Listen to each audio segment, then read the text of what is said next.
Hello students, welcome to the PND coaching classes learn easily and smartly. तो आज हम पढ़ने वाले एक क्वेश्चन जिसमें बोला गया है list all the different social group which joined the non cooperation movement of 1921, then choose any 3 and write about their hopes and struggles to show why they joined the movement. तो इस question का मतलब है कि आपको list बनानी है उन सभी अलग अलग सोशल ग्रुप्स की, समाज के ग्रुप्स की, समाज के समूह की, समुदाय की, जिन लोगों ने नॉन कोऑपरेशन मूवमेंट को ज्वाइन किया था जो कि 1921 में हुआ था। नॉन कोऑपरेशन मूवमेंट को असहयोग आंदोलन भी बोलते हैं हिंदी में। और जितने भी आप अलग अलग सोशल ग्रुप्स जिन लोगों ने नॉन कोऑपरेशन मूवमेंट ज्वाइन किया था उसमें से किसी भी 3 को आपको यहाँ पे चूज करना है और उनके बारे में आपको ये बताना है कि उन सोशल ग्रुप की होप्स क्या थी, उम्मीदें क्या थी और कैसे उनका स्ट्रगल हुआ, क्या संघर्ष था उनका, जो कि ये दिखाता है कि उन्होंने क्यों इस मूवमेंट को ज्वाइन किए, इस आंदोलन को ज्वाइन किए। तो बेसिकली स्टूडेंट्स, मूवमेंट यानी क्या होता है? एक आंदोलन होता है, एक लड़ाई होता है, एक संघर्ष होता है। तो चलिए समझते हैं इसको आंसर से। तो इससे पहले स्टूडेंट्स की हम आंसर को स्टार्ट करें, नॉन कोऑपरेशन मूवमेंट क्या था, असहयोग आंदोलन क्या था, चलिए समझते हैं इस चीज को। तो ये जो नॉन कोऑपरेशन मूवमेंट है इसको स्टार्ट किए थे महात्मा गांधी जी ने और इसको लॉन्च करने का, स्टार्ट करने का रीजन ये था कि इंडिया को ब्रिटिश गवर्नमेंट से छुटकारा चाहिए था, उनसे आजादी चाहिए थी और सेल्फ गवर्नेंस चाहिए था, यानी कि खुद की सरकार चाहिए थी। एंड इसीलिए ये एक नॉन वायलेंस यानी कि अहिंसा वाला, बिना लड़ाई झगड़े वाला मूवमेंट स्टार्ट किया गया था ताकि अब भारत पे, इंडिया पे सिर्फ और सिर्फ इंडिया का ही कंट्रोल हो, उन्हीं का गवर्नमेंट हो, उन्हीं का शासन हो, ना कि ब्रिटिश गवर्नमेंट का। तो चलिए अब स्टार्ट करते हैं और समझते हैं इसके आंसर को। तो बेसिकली स्टूडेंट्स, ये जो नॉन कोऑपरेशन मूवमेंट है ये स्टार्ट हुआ था जनवरी 1921 में। और इस नॉन कोऑपरेशन मूवमेंट में जिन अलग अलग सोशल ग्रुप्स ने ज्वाइन किया था उनमें से जो प्रोमिनेंट यानी कि जो इम्पोर्टेंट, प्रमुख, मेन वाले जो सोशल ग्रुप्स थे वो यहाँ पे बताए गए हैं। तो सबसे पहला है उस शहर में जो मिडिल क्लासेस थे, मिडिल क्लास जैसे कि स्टूडेंट्स हो गए, टीचर्स हो गए, लॉयर्स हो गए, ये सब जो मिडिल क्लास वाले थे उन सभी ग्रुप्स ने ज्वाइन किए थे।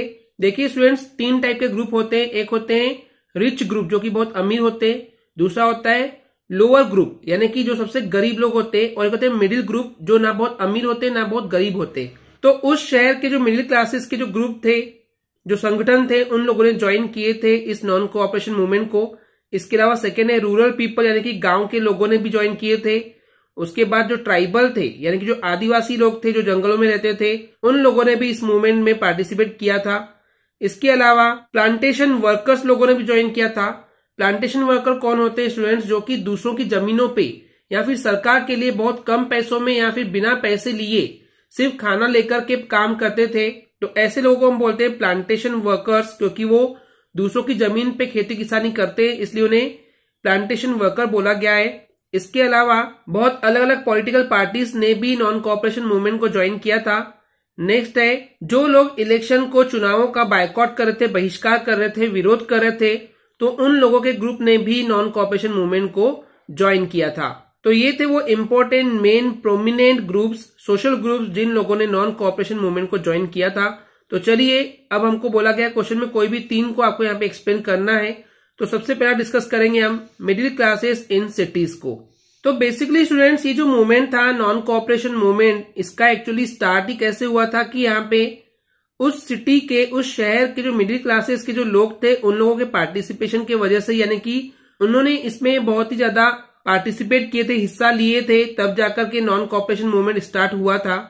एंड इस मूवमेंट के चलते हुए बहुत सारे स्टूडेंट्स ने स्कूल कॉलेज की पढ़ाई छोड़ दिए थे, यानी इसलिए छोड़ दिए थे क्योंकि वो स्कूल और कॉलेज जो थे वो ब्रिटिश गवर्नमेंट के थे।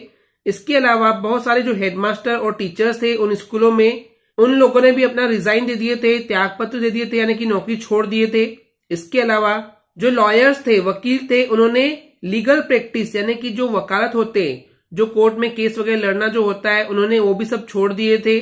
और मद्रास को छोड़ करके बाकी जो प्रोविंसेस थे यानी कि जो बाकी एरिया थे, बाकी जो स्टेट थे, उन सभी में काउंसिल का यानी कि परिषद का बायकॉट किया जा रहा था, विरोध किया जा रहा था। काउंसिल का मतलब होता है स्टूडेंट्स ऐसा परिषद या ऐसे ग्रुप ऑफ पीपल जिन लोगों को हमने इलेक्शन के जरिए, वोट के जरिए चुने थे ताकि वो जो गवर्नमेंट है, जो देश है, जो सरकार है, उनको चला सके। तो क्योंकि वो ब्रिटिश लोग ही थे और वो सही तरीके से कंट्री को नहीं चला रहे थे, तो जो काउंसिल था, जो परिषद था, उसका बायकॉट किया जा रहा था, विरोध किया जा रहा था, बहिष्कार किया जा रहा था सभी जगहों पे, बस मद्रास में ऐसा नहीं हो रहा था।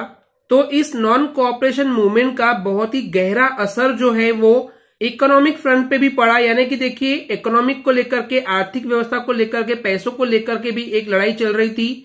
तो इस नॉन कोऑपरेशन मूवमेंट का असर उस इकोनॉमिक फ्रंट यानी कि इकोनॉमिक मोर्चे पर भी, उस लड़ाई पर भी, उस आंदोलन पे भी पड़ा, और वो भी बहुत गहरा प्रभाव पड़ा, बहुत गहरा असर पड़ा।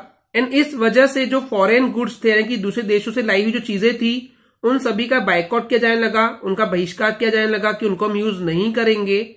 इसके अलावा जो लिक्वर शॉप्स थे यानी कि जो शराब की दुकानें थी, जहां दारू बिकती थी, शराब बिकती थी, उन सभी दुकानों पर पिकेट यानी कि विरोध करना, प्रदर्शन करना, हड़ताल करना, ये सब किया जाने लगा।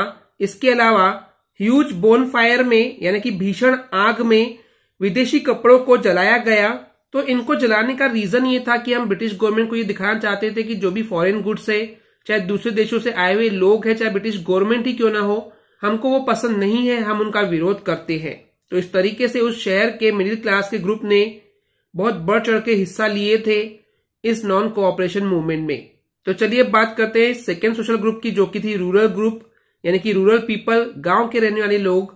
तो इंडिया देश के अलग अलग पार्ट्स में, अलग अलग हिस्सों में किसान और आदिवासियों के कुछ स्ट्रगल्स यानी कि संघर्ष, लड़ाइयां जो है वो डेवलप हो रही थी, बढ़ते जा रही थी। यानी कि ये जो पीजेंट्स यानी जो किसान थे, जो आदिवासी थे, वो कहीं ना कहीं ब्रिटिश गवर्नमेंट से बहुत ज्यादा परेशान थे।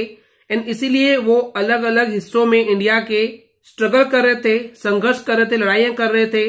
तो इन स्ट्रगल्स को एक नया मोड़ मिला, एक नया टर्न मिला, जिसके वजह से ये जो स्ट्रगल्स थे वो इस मूवमेंट में यानी कि नॉन कोऑपरेशन मूवमेंट में खींचे चले गए। यानी कि इन किसानों और आदिवासियों की लड़ाइयां जो है अब वो इस नॉन कोऑपरेशन मूवमेंट का हिस्सा बन गई थी। और एक्चुअली किसान की डिमांड्स ये थी कि जो टैक्सेशन था यानी कि जो उनसे पैसे लिए जाते थे, जो कर लिया जाता था, जो टैक्स लिया जाता था, वो उन्हें कम कराना चाहते थे कि वो टैक्स जो लग रहा है उन्हें वो कम होना चाहिए। इसके अलावा जो बेगर सिस्टम था वो उसको भी बंद कराना चाहते थे। बेगर सिस्टम में क्या होता है स्टूडेंट्स, एक ऐसा सिस्टम है जहां पे लेबर्स को, मजदूरों को बहुत जबरदस्ती से काम करवाया जाता है, या फिर जो गवर्नमेंट होती है वो बिना उन्हें पैसे दिए हुए उनसे काम करवाती है, बस उन्हें बदले में खाना पीना देते हैं। तो इस तरीके से जबरदस्ती से फोर्स करके काम करवाना, इसको बोला गया बेगर। तो इसका भी वो विरोध कर रहे थे, इसको भी बंद कराना चाहते थे। एंड इसके अलावा जो वहां के ऑपरेसिव यानी कि जो अत्याचारी लैंडलॉर्ड थे, जमीनों के जो मालिक थे, जो कि उनसे जबरदस्ती अपनी जमीनों पे खेती किसानी करवाते थे, वो उनका भी विरोध कर रहे थे, उनका भी बहिष्कार कर रहे थे। और उसी समय अवध में, अवध एक प्लेस का नाम है, तो अवध के किसान भी एक स्ट्रगल कर रहे थे, एक लड़ाई लड़ रहे थे। तो उस समय कांग्रेस ने कोशिश की थी इस अवध पीसेंट स्ट्रगल को यानी कि अवध के जो किसान स्ट्रगल कर रहे थे उन सभी को इस नॉन कोऑपरेशन मूवमेंट में मिलाने की कोशिश किए थे, एक करने की कोशिश किए थे। लेकिन ये जो किसानों का जो मूवमेंट था, जो आंदोलन था, वो अपने ही रूप में अलग से ही चलता रहा, जिसकी वजह से जो कांग्रेस के नेता थे वो खुश नहीं थे, क्योंकि वो चाहते थे कि अवध में जो ये किसानों का आंदोलन है वो इस नॉन कोऑपरेशन मूवमेंट में जुड़ जाए, इसका हिस्सा बन जाए, ताकि बहुत ज्यादा लोग होंगे विरोध करने वाले, तो शायद ब्रिटिश गवर्नमेंट बहुत आसानी से चले जाएगी। लेकिन उस समय अवध का ये पीजन मूवमेंट जो चल रहा था वो अलग ही अपने रूप में चलता रहा, जिसकी वजह से कांग्रेस के जो नेता थे वो खुश नहीं थे। तो जैसे जैसे ये मूवमेंट जो था वो बढ़ते गया, फैलता चला गया 1921 में पूरे देश में। तो उस समय जो तालुकदार होते हैं, तालुकदार का मतलब होता है स्टूडेंट्स, तालुक का हेड, जो इंचार्ज होता है, जो मेन होता है, उसको बोलते हैं तालुकदार। अब तालुक क्या होता है, डिस्ट्रिक्ट को बोलते हैं, जिले को बोलते हैं। तो जिले का जो हेड होता है उसको बोलते हैं तालुकदार। तो तालुकदार और जो मर्चेंट्स थे, बिजनेसमैन थे, उनके घरों पे अटैक किया गया था। उसके अलावा जो बाजार थे उनको लूट लिया गया था, उनके सामानों को लूटा जा रहा था। इसके अलावा जो अन्न के गोदाम थे यानी कि अनाज के भंडार थे, उन पे कब्जा कर लिया गया। और बहुत सारे प्लेसेस पे, बहुत सारी जगहों पे जो वहां के लोकल लीडर्स थे, जो लोकल नेता थे, उन्होंने किसानों को ये बोलना शुरू कर दिया था कि गांधी जी ने ये डिक्लेयर कर दिया है, गांधी जी ने ये घोषणा कर दी है कि अब इन किसानों को, इन लेबर्स को किसी भी प्रकार का टैक्स जो है वो देने की जरूरत नहीं है। और सभी गरीबों के बीच में जो लैंड है, जमीनें है, रहने के लिए उन्हें दी जाएगी, खेती किसानी करने के लिए दी जाएगी, उन सभी जमीनों को बांटा जाएगा गरीबों के बीच में। तो इस तरीके से महात्मा गांधी जी का जो नाम है वो इस्तेमाल किया जा रहा था।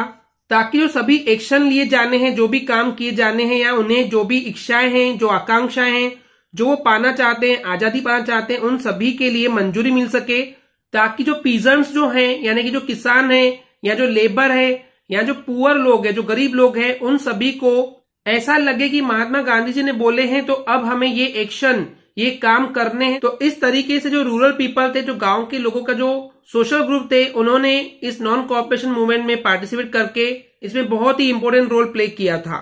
चलिए अब बात करते हैं थर्ड सोशल ग्रुप की, जो कि है प्लांटेशन वर्कर्स। तो जैसे कि मैंने स्टूडेंट्स आपको बताया कि प्लांटेशन वर्कर क्या होते हैं, ऐसे वर्कर्स जो कि दूसरों की जमीनों पे खेती किसानी करते थे, काम करते थे, या फिर ब्रिटिश गवर्नमेंट के लिए काम करते थे, उसके बदले उन्हें बहुत ही कम पैसे या फिर पैसे नहीं मिलते थे, सिर्फ खाना ही मिलता था। तो ऐसे वर्कर को बोला गया है प्लांटेशन वर्कर। तो इस प्लांटेशन वर्कर्स ने भी नॉन कोऑपरेशन मूवमेंट में पार्टिसिपेट किया था। जो स्वराज का जो इरादा था, नोशन मतलब इरादा, और स्वराज यानी कि अपना राज हो हमारे देश पर, तो स्वराज का जो इरादा था और जो महात्मा गांधी जी के जो आइडियाज थे, इसको लेकर के इन वर्कर्स की खुद की अंडरस्टैंडिंग थी, ये इन चीजों को समझते थे। और जो असम के जो प्लांटेशन वर्कर्स थे, उनके लिए इंडिपेंडेंस यानी कि आजादी का मतलब ये था कि उनके पास जो कन्फाइंड स्पेस है यानी कि जो लिमिटेड स्पेस है, एक सीमित जो एरिया है, वो उस एरिया में फ्रीली आजादी से कभी भी अंदर और बाहर वहां से आना जाना कर सके, क्योंकि वो लोग उस सीमित एरिया में ही बंधे हुए थे, वहीं पे रहते थे, वहीं पे सब काम करते थे। और इसके अलावा उनके लिए आजादी का मतलब, फ्रीडम का मतलब ये भी था कि जिन गांवों से वो यहाँ पे आए हैं काम करने के लिए, तो उन गांवों से उनका जो कनेक्शन है, जो लेन देन है, जो भी कनेक्शन है, वो वैसा का वैसे रिटेन कर सके यानी कि बना रहे, उसमें कोई उन्हें प्रॉब्लम ना करे, तो वो अपने आप को फ्रीडम यानी कि आजाद महसूस करेंगे। ऐसा इसलिए स्टूडेंट्स क्योंकि ब्रिटिश गवर्नमेंट ने एक इनलैंड इमिग्रेशन एक्ट यानी कि एक कानून है, एक्ट मतलब कानून होता है, तो वहां पे रहने वाले लोगों के लिए एक कानून बना दिए थे, जो कि 1859 में बनाया गया था। और वो ये था कि जो ये प्लांटेशन वर्कर्स हैं, इन्हें ये अलाउ नहीं था, उन्हें परमिशन नहीं दी गई थी कि जिन चाय के बागों में यानी कि जहां चाय बनाई जाती है, उगाई जाती है, उन जमीनों को छोड़ करके बिना परमिशन के वो वहां से जाना अलाउ नहीं था उनके लिए, यानी कि वो अपनी मर्जी से छोड़ करके नहीं जा सकते थे। और वैसे भी उन्हें ये परमिशन कि आप यहां से जा सकते हो, वो बहुत ही मुश्किल से मिलती थी। तो यही कारण है कि बहुत सारे थाउजेंड्स ऑफ वर्कर्स ने अपने अधिकारियों को, अथॉरिटीज को मना कर दिया था कि अब वे काम नहीं करेंगे। और ये तब हुआ जब उन्होंने ये सुने कि नॉन कोऑपरेशन मूवमेंट यानी कि असहयोग आंदोलन जो है वो महात्मा गांधी जी चला रहे हैं। तो जैसे ही उन्होंने इसके बारे में सुने, तो उन्होंने अपने अधिकारियों को, अथॉरिटीज को काम करने से मना कर दिए थे। एंड इसलिए इन वर्कर्स ने उन प्लांटेशन को छोड़ करके वो अपने घरों के तरफ चले गए थे। और उन्होंने ये अज्यूम कर लिए थे, ये मान लिए थे कि जो महात्मा गांधी जी है तो उनका अब राज आने वाला है, यानी कि गांधी जी राज जो है वो आने वाला है, और हर किसी को अब जमीनें दी जाएगी उनके गांवों में, उनके विलेजेस में। तो इस तरीके से जो प्लांटेशन लेबर थे यानी कि प्लांटेशन जो वर्कर थे, उन्होंने महात्मा गांधी जी को कोऑपरेट किया था, सहयोग किया था, हेल्प की थी इस नॉन कोऑपरेशन मूवमेंट में। तो इस तरीके से अलग अलग सोशल ग्रुप्स ने नॉन कोऑपरेशन मूवमेंट में अपना पार्टिसिपेशन या फिर सहयोग दिया था। ओके स्टूडेंट्स, क्लियर है? आई होप स्टूडेंट्स आपको क्लियर हो गया होगा। अगर आपको हमारी वीडियो से कुछ भी सीखने मिला या नॉलेज मिला तो प्लीज हमारे चैनल को सब्सक्राइब कीजिए एंड वीडियो को लाइक जरूर करें। आज के लिए इतना ही, थैंक यू।